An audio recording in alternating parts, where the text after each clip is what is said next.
Welcome friends to Stuff Station 1, the channel for detailed watch and accessory reviews. Items are showcased for their aesthetics, materials, manufacturing or downright quirkiness. So if you have 10 minutes or so, kick back, relax and enjoy. Now today's video is all about how you can effectively change the look of your timepiece, and I'm going to be focusing on the fact that the watch strap change market is so big.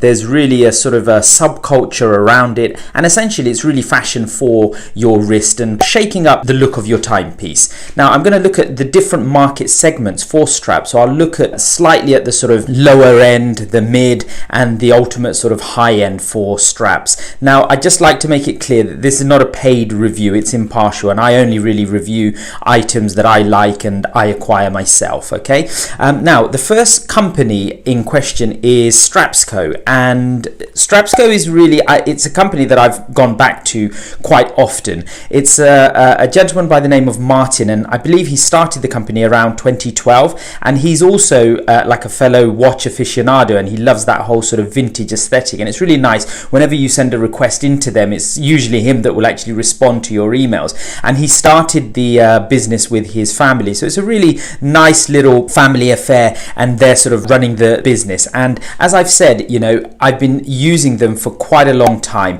and what's really good about them is the fact that they offer straps at quite a different sort of price range, and they offer, you know, a whole array of different lug widths. They also offer OEM straps for different brands. They have exotic leathers, and the pricing is actually quite attractive. Now the ones that I've got in today are sort of within that sort of $30 to $40 range, and for that you get excellent quality. You get, you know, really sort of longevity. There's one strap that I've got that I've been using for quite a while, and a broad range of materials, and all of that actually shipped to your door for free. So I really like using Strapsco, and today I'm going to be using their straps to change over some existing straps for the Orient, the Seiko Sag and the Seiko Presage.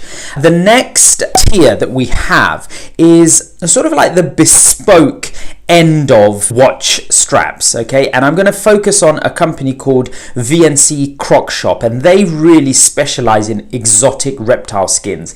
Now they're based in Southeast Asia, so obviously for acquiring a reptile skin they are actually a lot cheaper because they're based in Southeast Asia. But what I found with them is the quality is fantastic, and it's on par with some of the you know, the little small reptile strap manufacturers that are based in the West, and for that what you really get is a real sort of bespoke service. So you can choose your color, the skin that you want, you can choose the pattern, scale, size of the actual reptile skin, and you know, you can choose your liner colors, how long you want the strap, the width, how many holes you want them to punch, and again sort of ship to your door.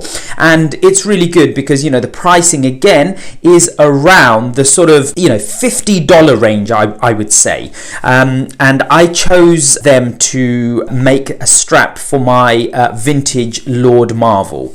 Now what we then have is the next tier, and the next tier is basically the high end but off the shelf. You know, the issue that I have a Swiss girard-perregaux, and you can only really use integrated strap system with that. So if you look at the lug, there's a cutaway section, and you can't just buy something sort of off the shelf from any other manufacturer. You have to go to GP, or you have to get it bespoke made. But usually when you get it made sort of bespoke by another company, it never quite sort of matches up the tolerances. So in this instance I went straight to GP, and that issue of, you know, finding something where it integrates into the lug is non-existent then, but you pay a real premium for that. Now these straps are very pricey, and they're roughly around $350 each, but what you get for that is a perfect fit. It fits the Seahawk model that I have. It's sort of cut away, it's integrated into the lugs, and it uses a really high-end vulcanized rubber. Now the service that I got from them was really attentive, and they offered a range of different materials, different sizes, because my wrists are obviously a lot smaller, so I had to get the slightly smaller strap. There was one lady that dealt with me, and she offered a range of different materials, different sizes, is, I specified that, I had quite small wrists, so they were able to meet that demand. They actually had one that was a slightly smaller size, vulcanized rubber strap, and it was really nice. She sent me a little card with the package, and it was shipped by DHL, securely, and came straight to my door. So the level of service and attentiveness was fantastic, and I suppose that's what you should expect when you're spending that much on a secondary strap. I hope you've enjoyed this video. If you have, then please consider subscribing, liking and sharing. If you have any questions, then please feel free to leave them below. So many thanks and goodbye for now.